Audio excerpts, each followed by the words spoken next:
Dr. Donald DeFabio, and welcome to the Mayor's Roundtable. Intelligent conversation, a semi-round table bringing you, the citizens of Berkeley Heights, the information that's pertinent, necessary, and that you need to know on a timely basis with your mayor, Robert Woodruff. Mayor, nice to see you today. I like the yellow tie there, a little bold, feeling bold like today, huh? Nice day, a little cool, but I think spring's around the corner. Spring's here. Yeah. Spring's here. It's officially here. It's cold out, but it's officially here, which is great because one of the things we want to talk about is a lot of the spring activities I know that are forthcoming in the community. So we want to talk about that, and then there's some interesting stuff also about summer coming forward. We also want to hit, so it's going to be a great show with things that are going to be happening in the next couple of months. But you know, everybody wants to know, number one, where you spending their money. It's budget season. Where do we stand on the budget? Yes, it is. Well, Doc, we introduced the budget on the 21st of March. We had two meetings before that, one on operating expenses, one on capital. The public hearing and final adoption of the budget will be on the 18th of April. Okay. All right, public's obviously invited to come and give their comments and thoughts. What I'd like the public to understand is a budget is just a budget. It doesn't mean that everything you budget is spent. Okay, in other words, if we budget for a particular item, most often their ordinances have to be filed or presented and voted on. So that's just not isn't automatically spent. Good news with respect to the dollars, we're going up 0.79%, less than 1% with respect to the normal operating budget. If you add the library, it takes us slightly over 1%. So we're dealing with an average budget increase on a home that's valued at about $310,000, assessed value, not the value, okay? Of only $25.70. Oh, that's so, nice. and we are $134,000 under the levy cap. Great. So we're doing everything that the governor has prescribed with respect to his 2% cap. There is some misunderstandings going around some quarters in town that get out of here, really? Well, it happens. In Berkeley Heights, I can't believe it. Berkeley Heights people actually, they do. All right, in any event. So there has been some information going around that we're up at 3.5%, and that's completely not true. Okay, what that is? Clearly under the 2% cap. Yeah, and what that is you're allowed to have a cap, if you would, to fill the area where your actual percentage budget is up to 3.5%. Okay. We take advantage of that, but we're not funding it to get to that point. So it's really kind of if there's a dire need, you can go to 3.5%. We've never done it and have no intention of doing it this year. So as I said, we're at now people have to understand that's their municipal portion of their budget. That's not the school taxes and that's not the county taxes. That's which we have very little control over, unfortunately. Well, we have no control. That's absolutely correct. And no, we do the best we can. You guys are being very diligent. Kudos to the Township Committee for keeping the budget tight. However, I also understand that just because you allocate $10 doesn't mean you have to spend $10.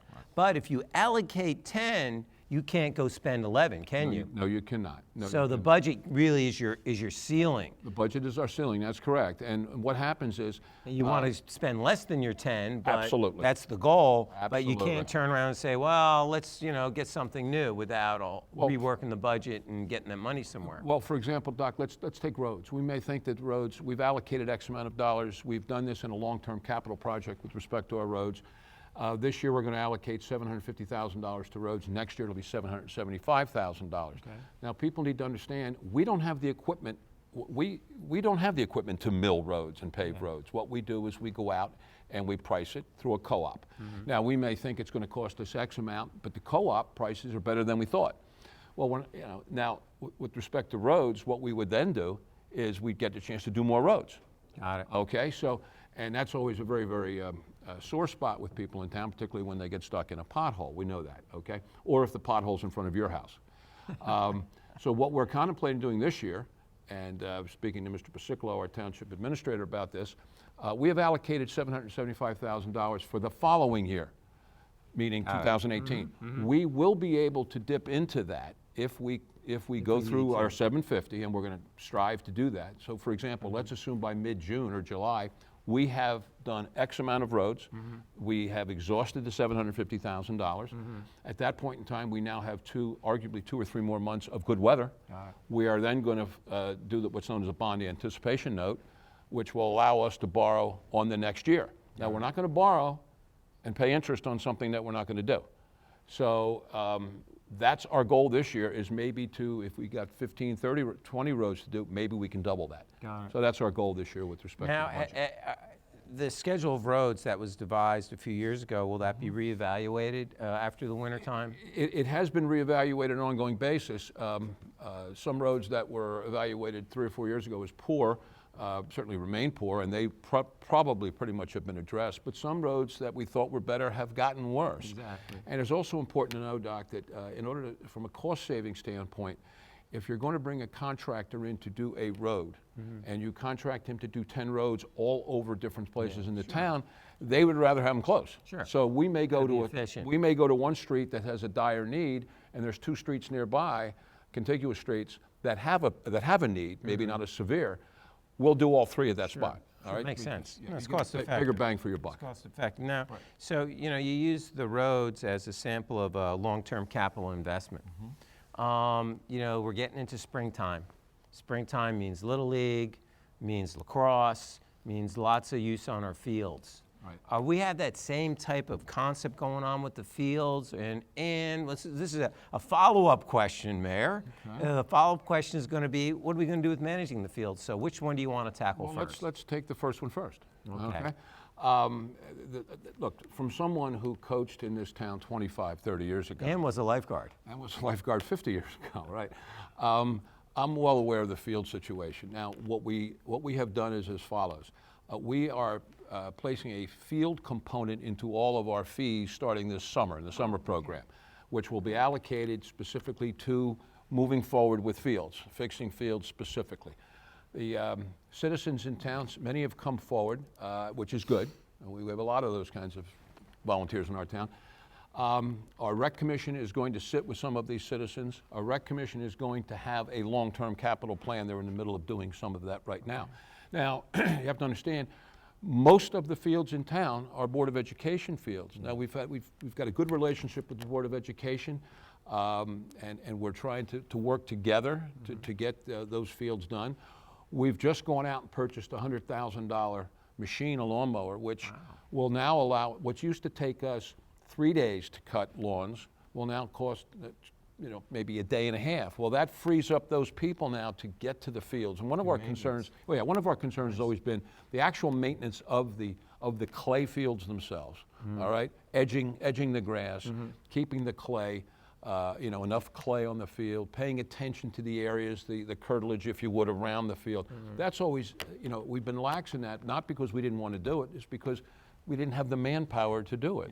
So by this investment of $100,000 in this machine will allow us to take manpower, place it in another direction. So we're excited about that. Now, this machine's just for the fields, just for the rec fields? Well, it's for cutting all fields. Okay, it's for cutting the area, any area that we own.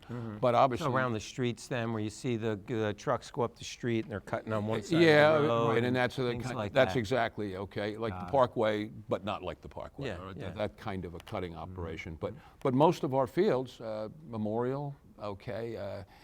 We obviously have the obligation to cut Snyder Field, okay? And speaking of fields, there were some concerns with Snyder.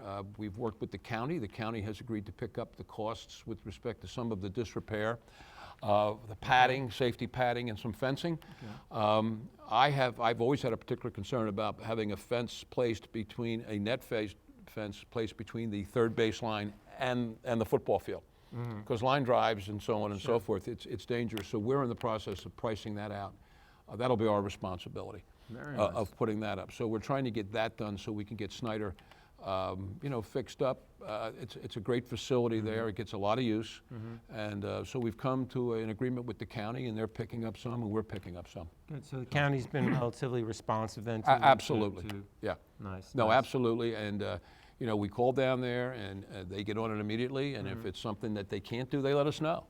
But they've been very cooperative, and we appreciate that. Give both the county and the school system a shout out for working together for the benefit of the kids in town and using the fields. And I think that's great. So a shout out to both of them. And I personally want to, you know, address the school board themselves that have been very active in reaching out to us. We've had meetings on a lot of these topics, and there's a real effort to work together.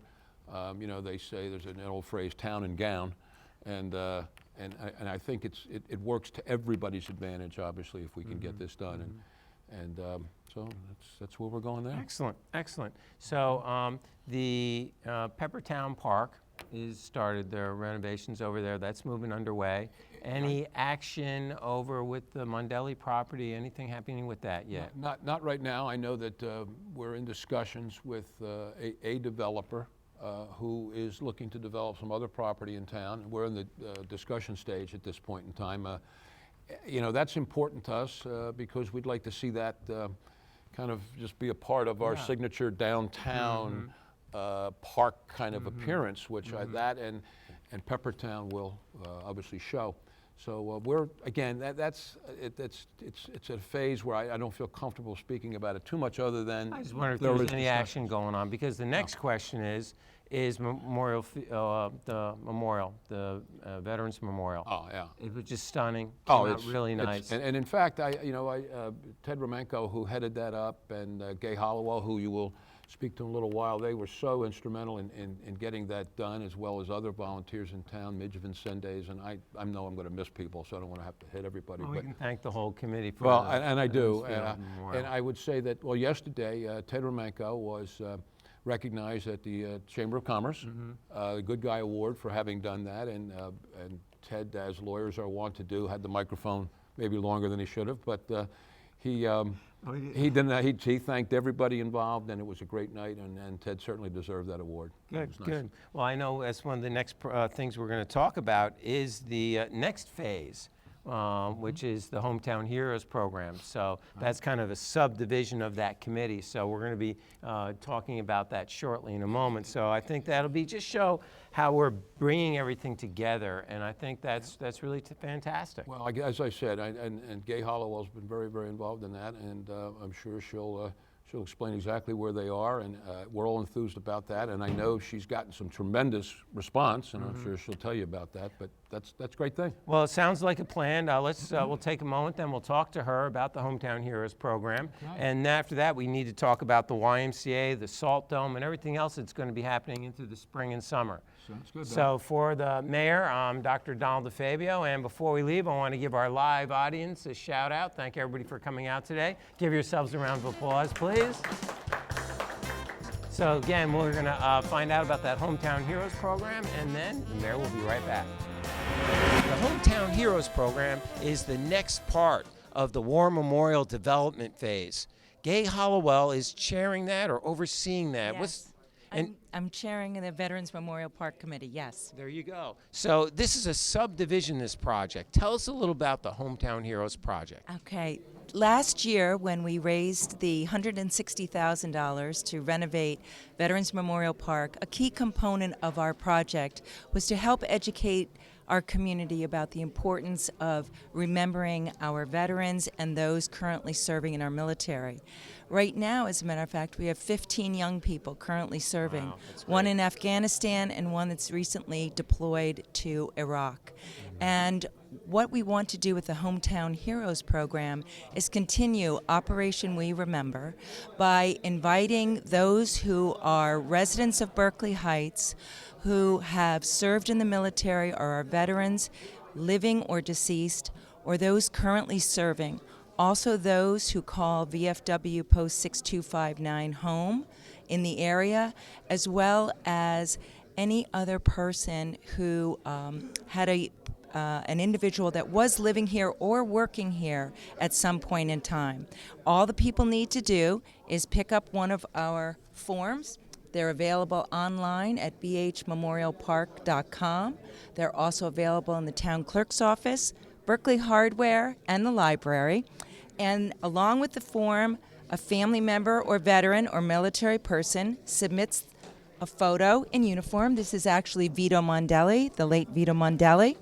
Phil Sapienza, our 101-year-old veteran that lives in town, and our current commander at the VFW, Tom Lombardi. And what will happen is, through the generosity of an individual who wanted to honor his own father, who was a war veteran of Korea, we will be turning these into Hometown Hero banners that will line Springfield Avenue, turning the corner onto Plainfield and ending at the park, and hopefully in time for Memorial Day. Isn't that wonderful? It's a great project, and it's all about the veterans, and it's we remember, no strings, no other tags, nothing else. It's all about the veterans. That is right, absolutely. And just a reminder that the deadline to participate is April the 10th. Well, get your veterans information over to the committee by April 10th and make it happen. Gay Hollowell, thanks for your time today. Thank you. Thanks, Doc. We appreciate it. Welcome back to the show, and wow, it's really exciting, all the work that the committee's doing with Memorial Field and now this Hometown Heroes project. Isn't that fantastic? It Mayor? is. And again, all volunteers. Absolutely, and like I've volunteers. always said, without volunteers, all of these towns would be in trouble, because there's just so much that elected officials can do, and we need these people, and in this town they always step up. And we want to encourage people to get involved with one of the various programs in town. There's so many things you can do to help out, so please get involved. So, summertime, are people going to be swimming at the community pool, Mayor? What's the bottom line? I think, barring anything catastrophic, I think yes is the answer to that. Our YMCA, who stepped up last year and undertook the administration and the maintenance and actually running the pool, and did a heck of a job.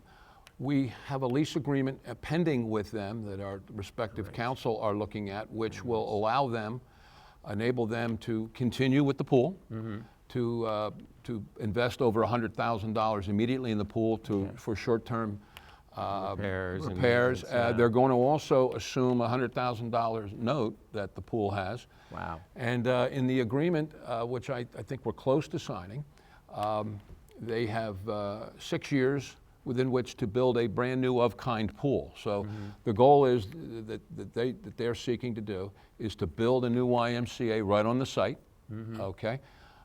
35,000 square feet or thereabouts. As well as the pool. So the people are going to continue. This pool's been there for over 50 years. Yeah. And thanks to the Excellent. Y, and so we're very confident about that, and it's a great thing for the town. And then, like you said, we've got the Y, who is a very, very important neighbor of ours. We wanted to keep him here. Now, there are concerns. The Y is going to have to appear in front of the planning board and/or zoning board, just like anybody else. They have to go through due diligence. We have, process. and there are concerns there that we have with respect to traffic. There may be some parking, but we're more concerned with traffic because at the same time across the street is our new 55 and older Locust project, which is probably going to be underway at or about the same time. So we were very sensitive to our neighbors on Timber Drive in that area. And we're working with them, and Mike Mistretta, our town planner, is working to come up with a plan that Exactly. Let's put together a plan, because it's such a good facility. We can have the pool, we can have the Y, we have the senior center. They can walk us across the street to stay active and stay healthy. correct. So it makes sense that it's all tied together. So everybody wants it to happen, Mayor, and the people on Timber Drive want to be safe and protected as well. So take care of it. I'm giving you a throwdown. That's okay. How's that sound, all right? And I'll pass it on to somebody else. But we'll get Okay, done. there you go. But I'm coming back to you next month on that. Okay. Hey, what about the salt dome? We have any salt in there? Can we move that salt dome? Well, we yet? got some salt done, but we hope we don't have to use any more salt, given the. Well, the then we got to weather move it. conditions. I Gonna mean, move the maybe salt one more dome. snowstorm, get rid of the snow. Well, we the all salt. know that's step one in the new development of our town hall administration building. Step one is the movement of the building of the new salt dome, and that's going to be conducted very, very shortly. Mr. Mistretta will be organizing that. We expect that to be done probably early fall, late summer, and once that's built, then the old one comes down, and that's the footprint on which our new building is going to go on. So maybe before winter 2017, we'll have a shovel in the ground over by the redevelopment? You know or what? Is it hard to say? It's hard to say, and if I do By the say end of it, this year? if I do say it, I'll be held to it. Yeah, there you So, go. Hey, let me say it because I'm not the mayor. The goal Here, is, slip me a note. yeah, the goal is to get ourselves, to get the RFQs, Yeah. requests for qualifications and RFPs out there. That means all the bids and all bids the legal so work what and have all you. that. And we are also more than likely going to hire a project manager and have that project manager work in conjunction with our architect and with Mr. Mistretta. Our architect has now been formally hired. Oh, nice. Anthony Vino, he has been with us since the start of this, and he's been a tremendous help. So, we're not going to reinvent the wheel. We're just going. Right. We're going with Anthony, and Right. we're looking Nice. forward to it. Nice. Now, last show I did make a mistake, and I quoted the affordable housing numbers was wrong.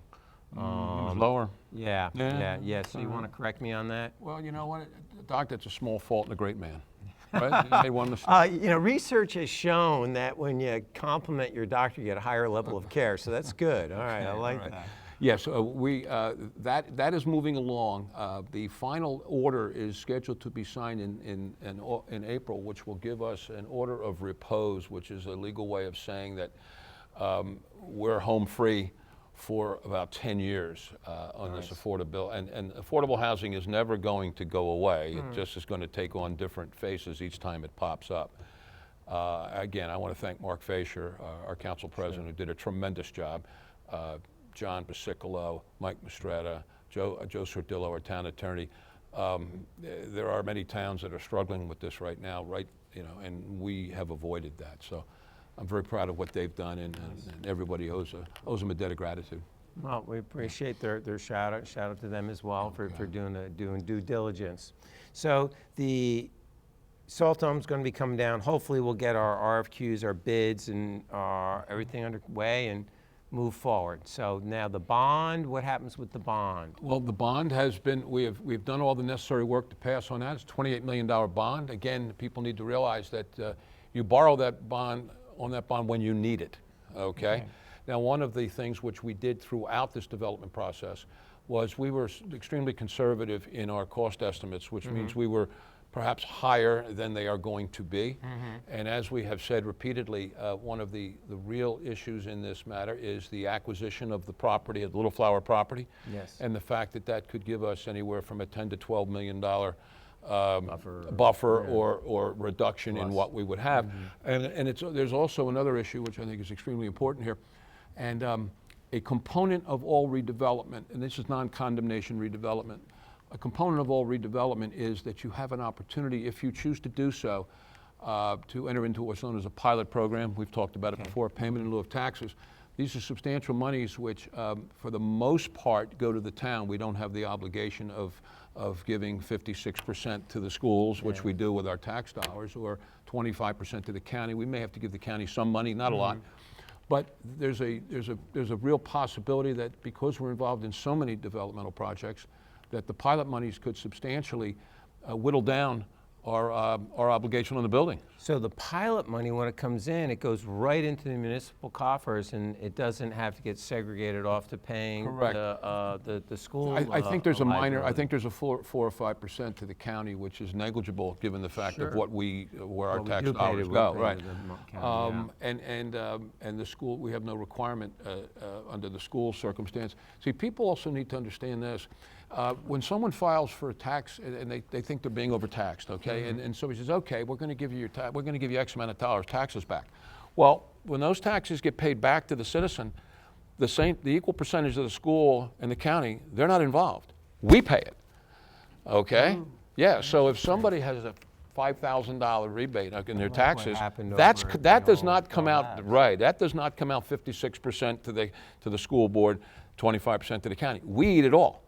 So there's a little inequity to that, and my understanding is that somebody in Trenton finally woke up and is going to pay attention to the towns on this issue, and hopefully that can be remedied. But a lot of people don't realize that. Yeah.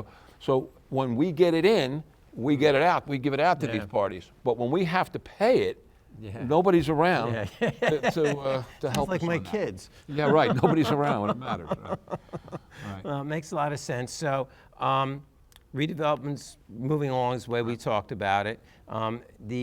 Any plans for any turf fields? Or I know that's a big nut to hit, but are we thinking about that? Is the rec department working on that at I all? think you're going to find, Doc, that that's going to be a part and parcel of a capital, a future plan that they're going to have. You know, one of the concerns you have with any if turf fields are impervious surfaces and where these turf fields are going in relation to where, you know, parking lots are and so on and so forth. And I can think of 2 or 3 places in town that we would benefit greatly from turf fields.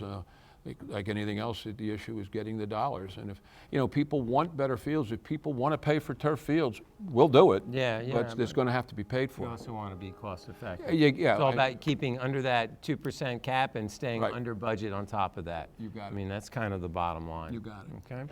Any other changes with the municipal departments? Everything's been going relatively according to plan. Any Yes, it has. surprises? Can you share Nope. any cutting information with us before, nothing. without getting into legal trouble? No, nothing of any moment. As our 2 new council people, Pete Babasso and Manny Kudo, are on board. Pete's very involved in our communications committee.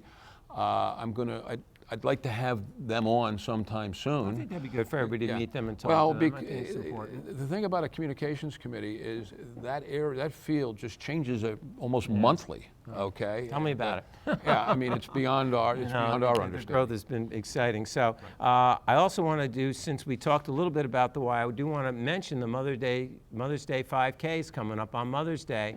Show up. It's a great event. We get over 1,000 runners, and it supports the Live Strong program, which is one of the of free programs the Y gives to cancer survivors. It's an 8-week program. So there's a quick little shout out for the YMCA's Mother's Day 5K. It's a great program, and you know, it's a great event. Come and support the town. It's all about mom.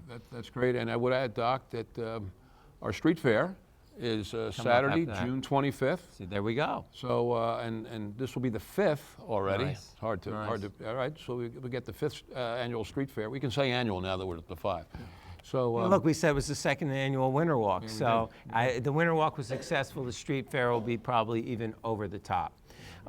Mayor, we're winding up the show. Any closing comments? no, I just, as I said in a public address I did a few days ago, this is going to be a tremendous year coming up. All these development situations are going to start to come to bear.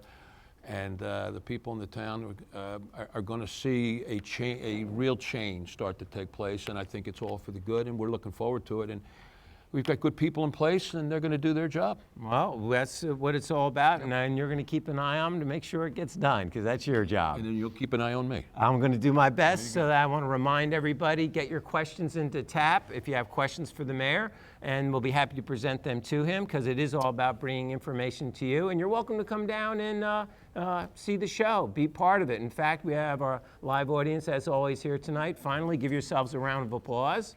And it was a great show. We appreciate everybody coming down, but more importantly, we want to hear from the people in town. We're also looking to roll out a human interest segment. So if you know anybody in town that's doing something neat, cool, interesting, different, let us know. We want to talk to them too. For the Mayor's Roundtable, Robert Woodruff, Mayor, I'm Dr. Donald DeFabio. Thank you very much for tuning in, and we look forward to seeing you on the next show. Have a good evening.